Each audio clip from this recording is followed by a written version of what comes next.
Caminho das Águas, sobre a importância da água que chega até você. Podcast oficial da ARSBAN, Agência Reguladora de Serviço de Saneamento Básico do Município do Natal e Prefeitura do Natal. Especial Semana da Água, episódio 3. Tema de hoje, a regulação do saneamento na garantia dos direitos básicos. Olá, sejam bem-vindos a todos os ouvintes e a quem possa estar nos acompanhando em outras redes sociais. O episódio de hoje, no qual a gente convida o especialista em regulação e superintendente de fiscalização econômica e financeira da ARCESP, o senhor Luiz Antônio de Oliveira Júnior. E para participar também, convidamos o diretor e advogado da Agência Reguladora de Saneamento Básico do Município do Natal, o senhor Fábio Ricardo Góes. Então, vamos conversar primeiro com o senhor Luiz Antônio. Grato pela sua participação, primeiramente. Luiz, fala pra gente, em primeiro lugar, o que seria o processo de regulação do saneamento básico e de forma bem específica, assim, para todos entenderem. Bom, vamos lá. Às vezes o termo regulação, né, pode assustar e parece estar longe, né, da realidade das pessoas no dia a dia, né? Mas de maneira simples, poderia simplificar, né, explicar que o processo de regulação do serviço de saneamento nada mais é do que o conjunto de ações em que a entidade reguladora define quais são os parâmetros de qualidade da prestação do serviço, né? A gente pensar aí no serviço de abastecimento de água, coleta e tratamento de esgoto, coisas que no dia a dia, nós como usuários do serviço, não temos condições de saber se o serviço está sendo bem prestado, né? Pegando o exemplo da água, né? A gente abre a torneira, a única coisa que o usuário consegue identificar é se a água está suja, se está limpa, se tem gosto, se tem cheiro. Mas por trás disso, né, na composição da água que está chegando ali na prestação do serviço, existe uma série de outros requisitos que a gente não consegue identificar visualmente, né? Então, a regulação, o processo de regulação, ele define quais são os parâmetros de qualidade, aí não só a qualidade de potabilidade de água, mas pressão da rede, né, acompanhar se o usuário tem água às 24 horas do dia, se a pressão está adequada, pegando os serviços de esgotamento sanitário, se esse esgoto está sendo coletado, se ele está sendo direcionado de maneira adequada, não está sendo lançado no corpo de água. Então, existe uma série de fatores que o usuário no dia a dia não consegue visualizar, e o processo de regulação define quais são os critérios mínimos de qualidade da prestação desse serviço. Um outro ponto que o processo de regulação atua, como a gente sabe, o serviço de água e esgoto, a gente não tem opção de trocar o prestador, né? É um serviço que é inviável ter mais de um prestador no mesmo município. Então, isso requer uma atuação da regulação na definição de tarifas adequadas, para que o prestador de serviço não fique livre e cobrar o que ele quer dos serviços de água e esgoto. Então, o processo de regulação tem duas vertentes, né? A qualidade do serviço e a definição de tarifas adequadas para a qualidade do serviço que está sendo prestado. Ótimo, muito interessante.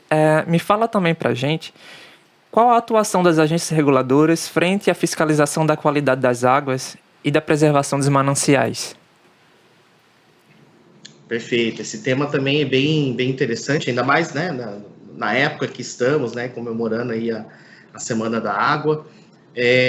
A atuação da agência reguladora diretamente aí na fiscalização da qualidade da água é um item muito importante, né, como disse, a questão da qualidade da prestação do serviço, e ela envolve, né, a gente tem que imaginar isso, uma atuação conjunta com outros setores aí do setor do poder público, né? Então, vigilância sanitária, órgãos de proteção ambiental, todos eles têm seus objetivos específicos, né? Então, vigilância sanitária está preservando ali a saúde pública, a questão de contaminações, e dentro do viés regulatório, desse processo de regulação, a atuação da agência reguladora é em garantir que o usuário está recebendo um produto com a qualidade definida.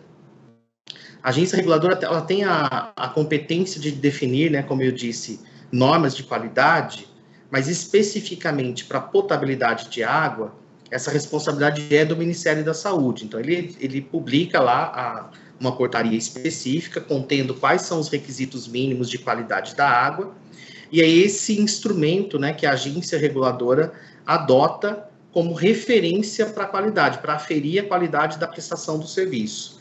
Claro que uma água dentro dos padrões de potabilidade, ele tem as consequências ali de saúde pública, mas a agência reguladora está inserida dentro do seu papel de garantir a qualidade da prestação do serviço.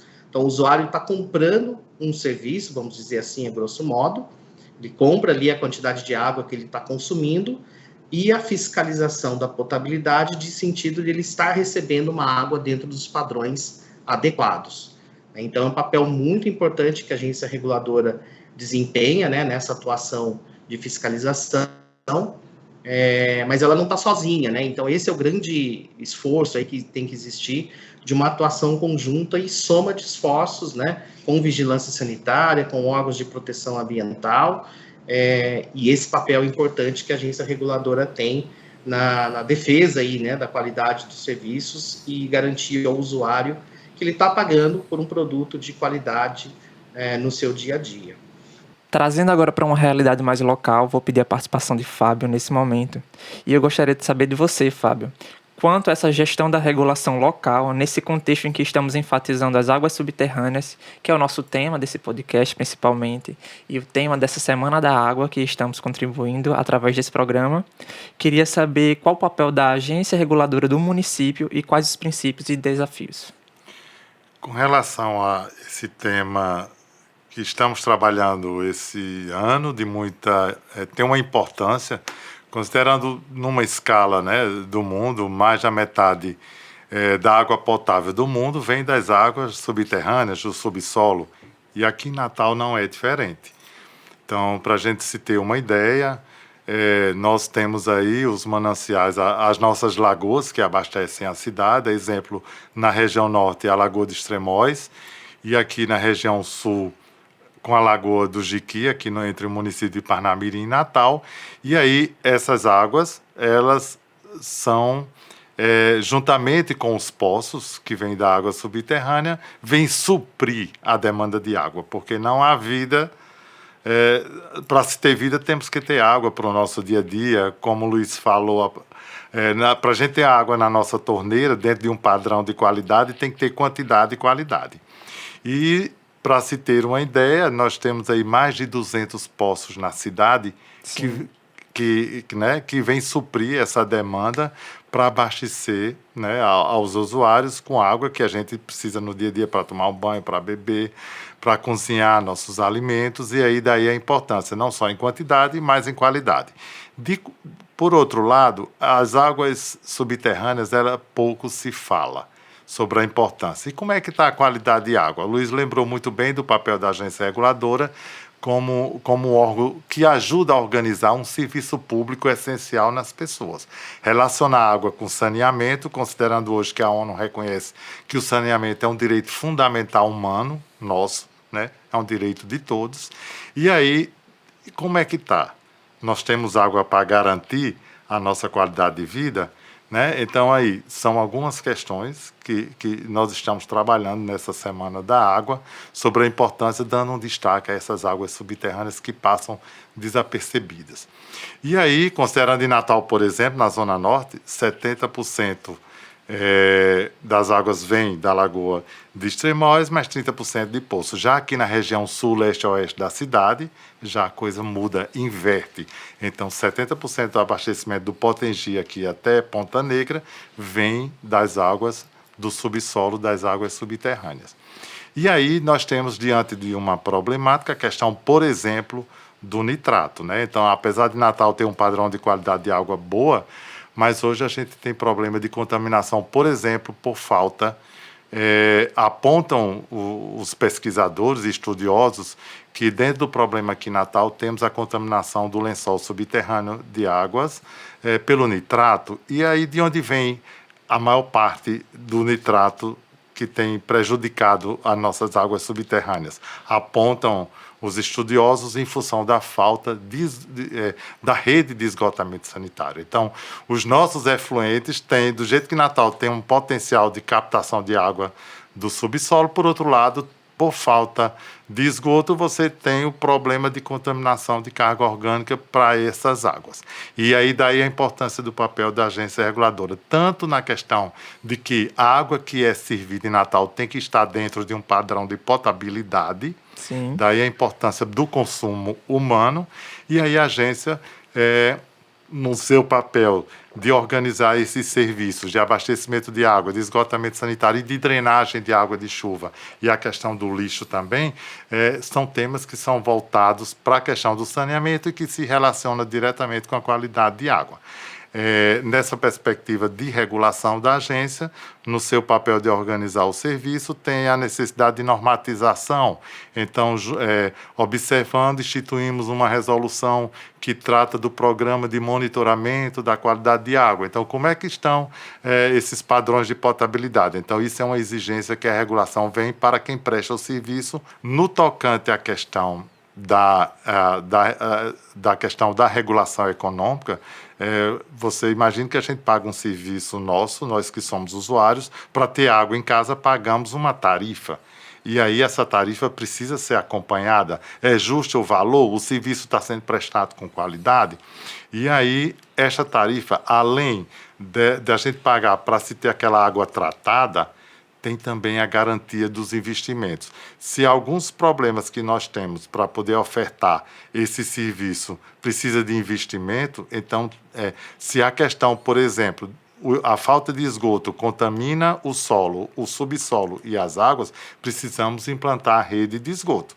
Então, está intimamente ligado à questão do abastecimento de água subterrânea, né, vindo suprida de água subterrânea, com a questão do esgotamento. Então, se a gente identificar os piores locais de contaminação, são naquelas áreas mais densas onde não tem esgoto tratado. E aí, na regulação, a importância de que hoje a gente garante o investimento de que, para resolver e melhorar a qualidade de água subterrânea em Natal, vai depender diretamente da expansão da rede de esgoto, como uma forma de não contaminar as águas do subsolo. Outro ponto importante que faz parte da nossa campanha desse ano é a questão da recarga dessas águas, né? Então, Natal tem uma questão importante. Por exemplo, as dunas. As dunas em Natal, elas são muito importantes serem preservadas. Por quê? Porque são nessas áreas onde as águas de chuvas caem, infiltram e realimentam o lençol subterrâneo. Porque se eu tenho aproximadamente 150 poços retirando água, e como é que vai ser reposto essa água? Então, daí a importância de se pensar dentro de um planejamento da cidade, a importância ambiental não só dessas áreas de dunas, mas também tem uma relação direta com a qualidade e a quantidade das águas em Natal. Então, você tem um ciclo aí, né, das águas e que vai retroalimentar a questão subterrânea. E um outro ponto também é a questão aí, por exemplo, né, se discutiu há pouco tempo a questão do plano diretor e que algumas áreas não devam ser impermeabilizadas. Então, se a gente tem áreas das lagoas de captação de chuva, elas funcionam também como aberturas para a gente garantir a água que seja reposta no subsolo da cidade. Então, você tem essas relações, né, do saneamento com a questão de água e voltada este ano no nosso tema de águas subterrâneas, sobre a importância aqui para Natal desse tema e o cuidado. E o papel da agência reguladora, na hora que você investe recursos, garante recursos para expandir o esgoto, a gente está protegendo as nossas águas subterrâneas de serem contaminadas pelas fossas, por exemplo, né? Na hora que a gente disciplina a questão da drenagem da cidade, garante que essas águas infiltrem. Ai, maravilha. Pulando para um próximo tópico, eu gostaria também de saber quanto a ASBAN se tem tratado a visibilidade e a importância das águas subterrâneas e a integração com os usuários no município do Natal. Esse é um ponto, porque dentro da gestão, um ponto importante é a educação ambiental. a educação sanitária e ambiental como uma forma de integrar com o usuário, né, o conhecimento, as informações. Não adianta só chegar àquela conta e a gente identificar que na conta a gente já coloca a informação da qualidade daquela água, mas a importância também de ações educativas. Nós vamos estar, próximo episódio, será um detalhamento aí dentro dessa campanha do Caminho das Águas. Nós vamos tratar aí de uma ação educativa envolvendo aí a arte e a educação, com a perspectiva de fomentar a arte e a educação com os artistas plásticos aqui da nossa região, desenvolvendo o nosso tema para ser trabalhado nesses meses e a exposição prevista para acontecer em junho, na Semana do Meio Ambiente, trazendo o tema da água de uma forma mais permanente e contínua para ser trabalhado aí de forma de exposições itinerantes e prestigiando os artistas da terra. Maravilha. Chegamos ao fim de mais um episódio desse especial da Semana da Água. Obrigado a você, ouvinte, e a você que acompanhou por outras mídias. Obrigado, Luiz, pela sua contribuição. Eu que agradeço novamente aí pelo convite e parabenizo pela iniciativa do podcast e também pelo brilhante trabalho aí que a ASBAN vem realizando no município de Natal. Obrigado novamente. Obrigado, Fábio, também pela sua participação.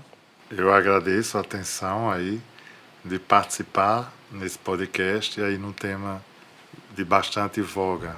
Obrigado. Lembrando a todos que nos sigam através das redes sociais da Prefeitura do Natal e esperamos vocês no próximo episódio. Realização ASBAN e Prefeitura do Natal.